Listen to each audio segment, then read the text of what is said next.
Welcome, welcome. I am so relaxed.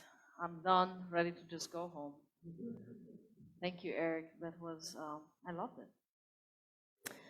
If you're joining us now, so welcome here in the sanctuary. I love it that you are choosing to spend this time with us, and I welcome you all out there in the world of Zoom and Facebook Live.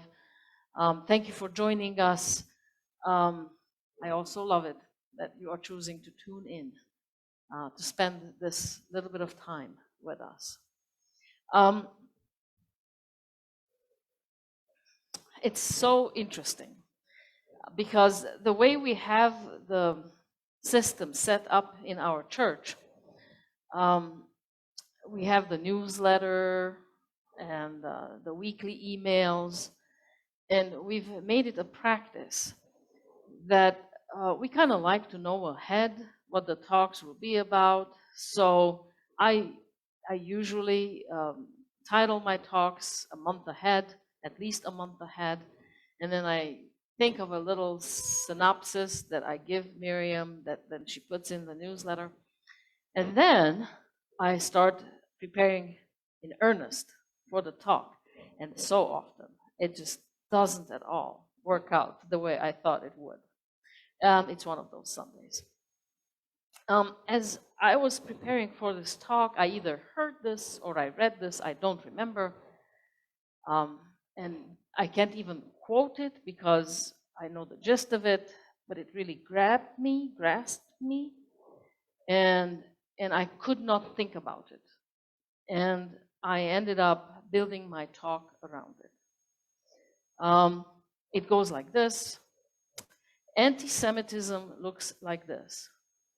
6 million Jews on Hitler's list, 1,200 on Schindler's list.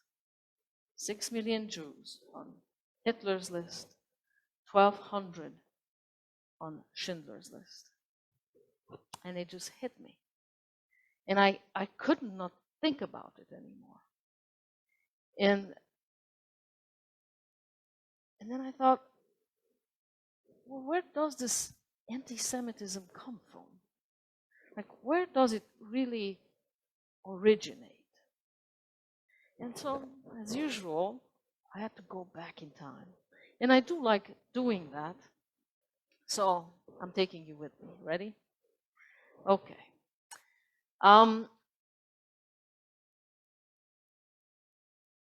There was this, the Jews lived in the Middle East. And it was a small, relatively small little nation.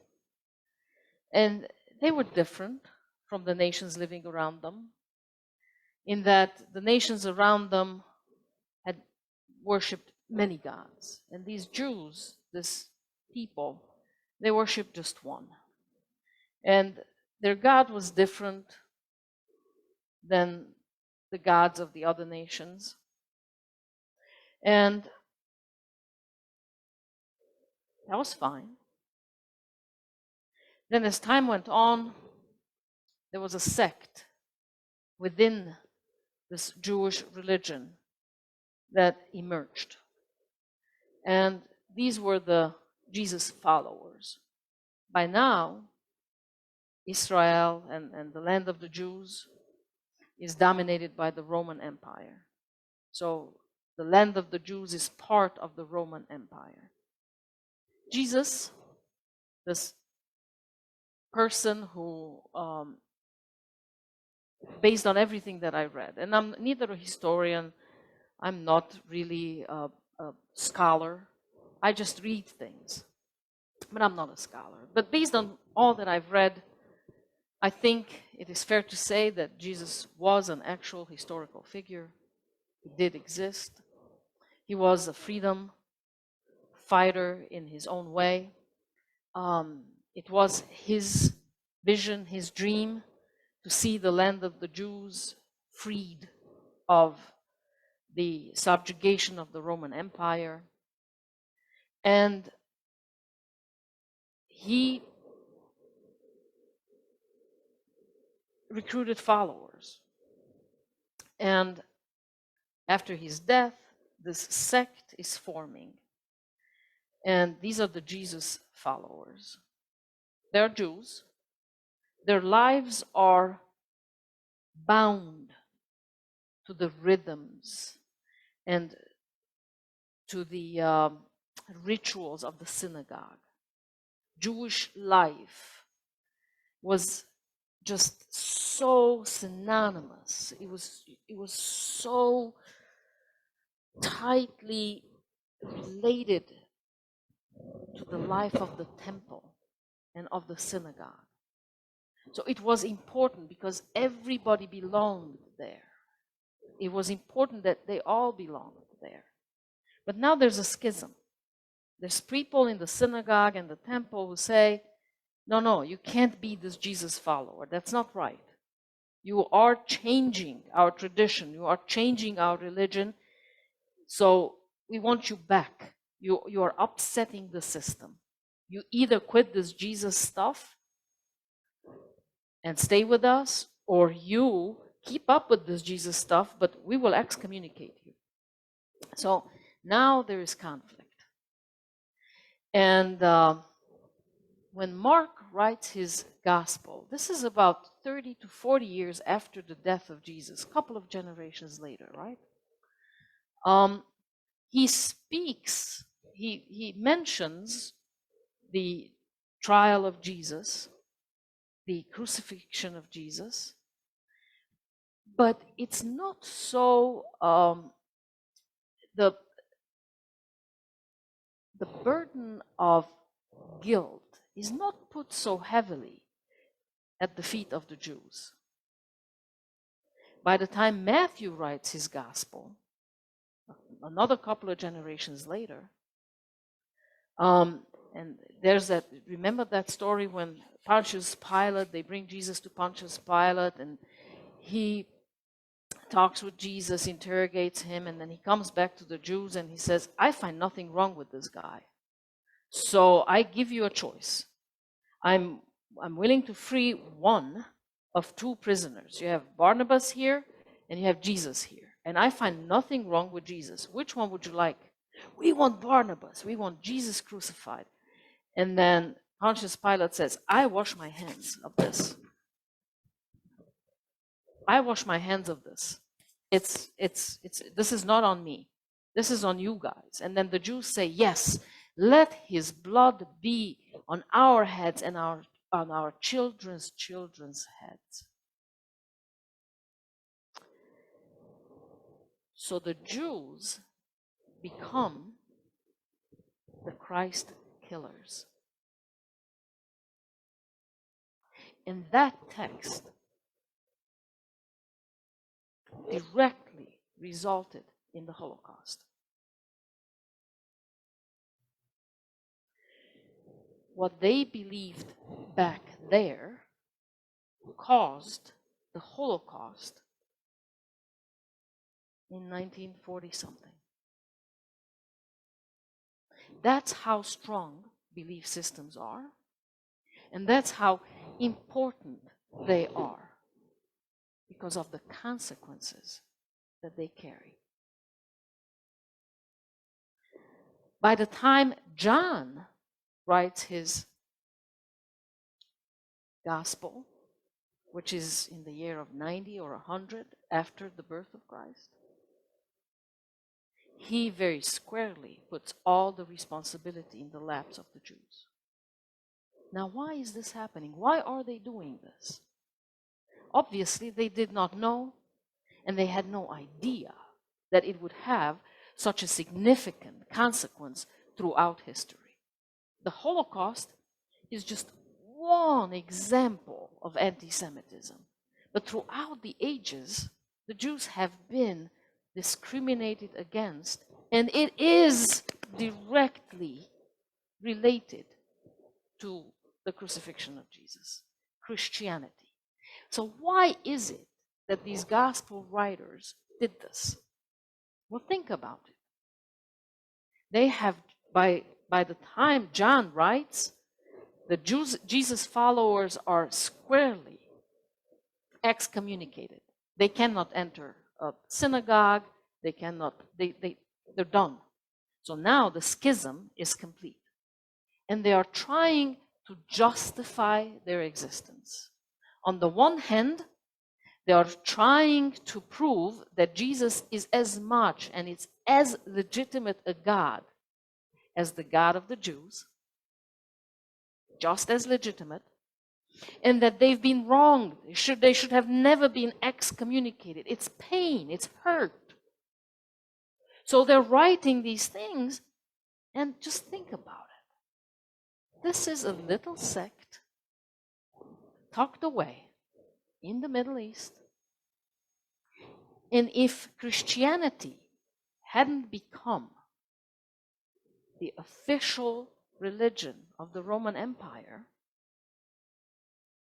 it just would have been a document that maybe at one point we would have found it, would have read it with curiosity, like, look what this group of people, what they were talking about, their belief system, and it would have been inconsequential.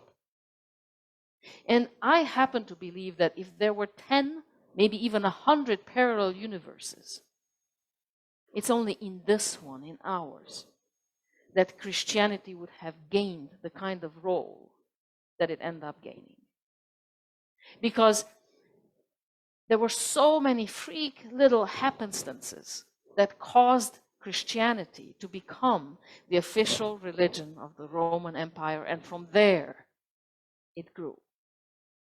And I think it just, in other parallel universes, it just wouldn't have happened. And then anti-Semitism wouldn't have happened. And then our world would have looked so different. This Bible, the Old and the New Testament, depicts a tribal God. It's a God who favors a people over another. That is a tribal God. A God who needs to pick a favorite people. Why would I want to worship a God who wants to have one specific favorite people? Is the Jews. There are Passover. So the Jews, the ones who didn't sign up, didn't become the Jesus followers, the Jews, they're celebrating Passover right about now. What is Passover about? It is again a story of a very tribal God. So the Jews are slaves in Egypt. And Moses goes to the Pharaoh and says, you've got to let my people go. We want to go back to our land. And Pharaoh says, what are you talking about? You can't go. You live here, you serve us, and this is where your life is. And Moses says, you got to let us go.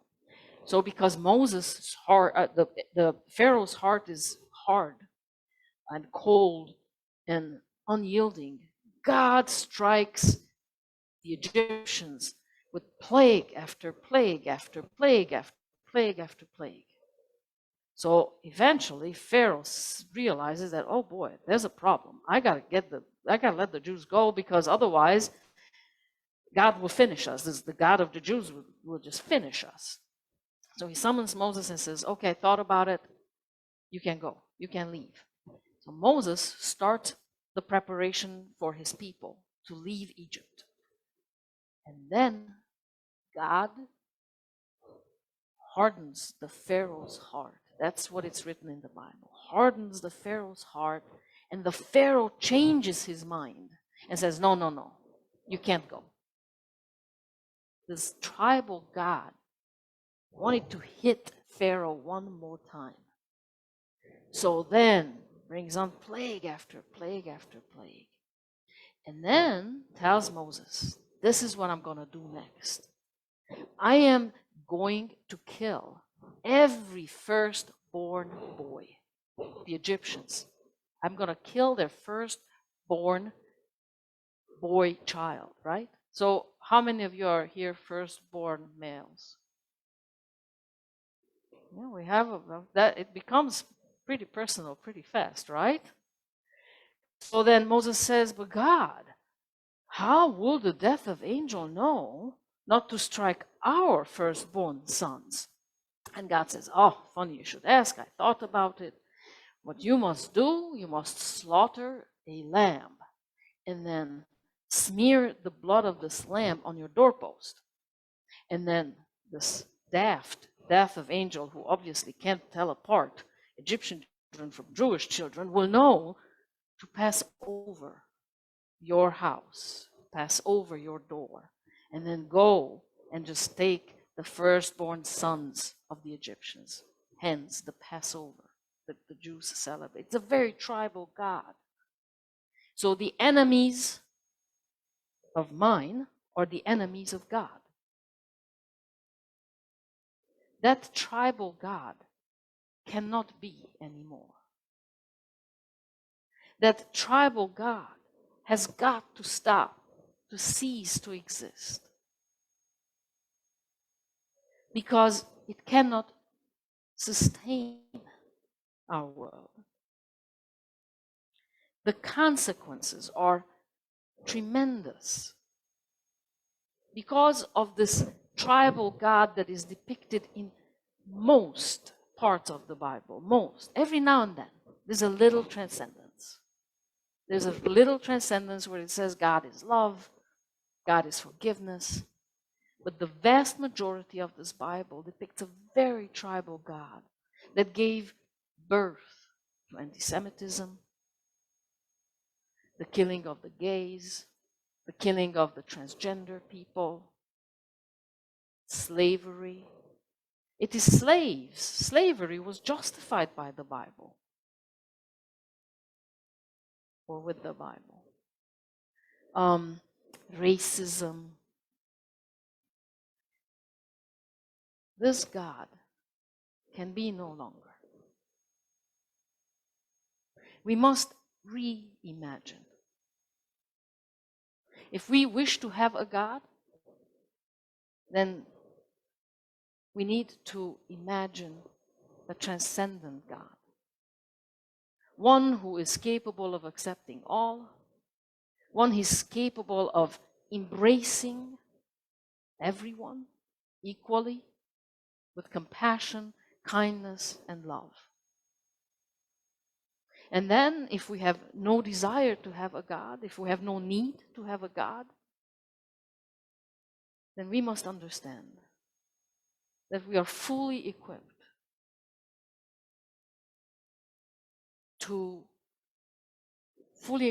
with the love that is required for our world to survive. It is within every single one of us to be able to create and truly reimagine a world that works for all of us. That is within us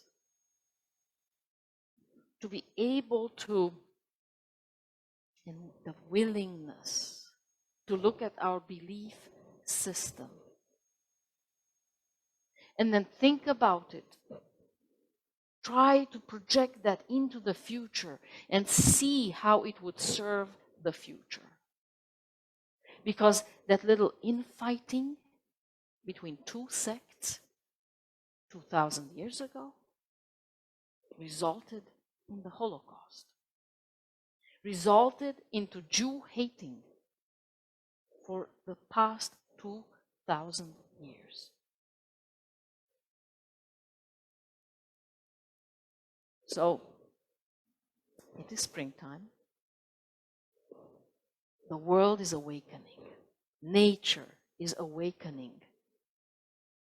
And I am noticing that most religions have a ritual of celebration right around this time of the year. Christians have Easter, Jews have Passover, Muslims celebrate the Ramadan, and there are other religions too, because there is something tremendously amazing about surviving winter. For most of our history, we've been hunter-gatherers. And then later we became agricultural people. So surviving the winter is no small feat. It's a huge thing. Today, it's not so difficult because we go to the grocery store and as far as we know, asparagus grows on the shelves. But throughout most of our history, winter had always been difficult. People had to ration food. People had to figure it out. They lost weight. And then spring comes, it awakens with the possibility of new growth, fresh growth. I imagine the deer still experience that. The wilderness, the wild animals still experience that, and they're happy. Oh my God, spring is coming, and then we'll have abundance again. It's time to celebrate. That's how we were human beings too. So, what if this spring season we reimagine that we assign a new meaning to Easter. It's of life, it's of love, and it's of harmony with nature. To get back in harmony with nature. For we are of this earth, we are part of nature, and then reawaken that knowing within ourselves. Let that be our spring ritual. Recommitting ourselves to nature. I don't know what started this great, amazing, sometimes confusing, mysterious creation. I don't know. But I know what can sustain it. And that is love. That is love, compassion, and harmony with all that is. With Jews, with gays, with male, female, everything in between, white, black, red, yellow, all of it.